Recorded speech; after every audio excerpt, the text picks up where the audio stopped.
अस्सलाम वालेकुम दोस्तों, तकरीबन इस टाइम रात के 12 बजने वाले हैं। हम सफ़र पे आए थे तो रास्ते में मोया सबील का एक मकान मिल गया है, तो हमने सोचा है दोस्तों के साथ इधर पानी पी लेंगे। हमारे कुछ दोस्त इधर पानी पी रहे हैं। माशाल्लाह 3 मटके रखे गए हैं। जेर या सऊदी अरेबिया शर्फिया में वाक़ है और आप वीडियो में देख सकते हैं। इस टाइम रात के तकरीबन 12 बजने वाले हैं। हमारे साथ है अयूब भाई एंड शाह साहब से शाह जी इस टाइम पानी पी रहा है। अयूब चल गए आप?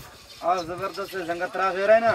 ठीक है, साढ़ दे माशाल्लाह जबरदस्त यार। पाकिस्तान वाला सोचे रसिया ये वस्तु ना बस कोनी कि मैं को ग्वास जीरो थी। अच्छा अच्छा। पाकिस्तान वाला इतनी चीने खसेड़िया जीरी बाट अगर दूसरे भी घड़ा बती है वैसे जंगल आए रहा। ये माए वस्तु ना हां ये अगर दूसरे वैसे ना उड़ा जसीर ना।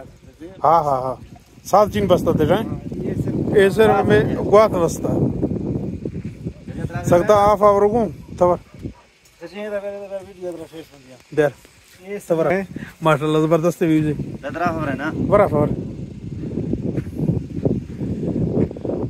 माशाल्लाह बहुत खूबसूरत माहौल है संगता है टाइम और गुआते बाद साड़ते कर सके।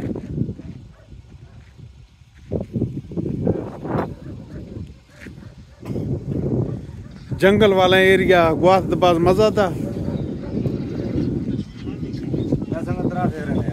ठीक है जो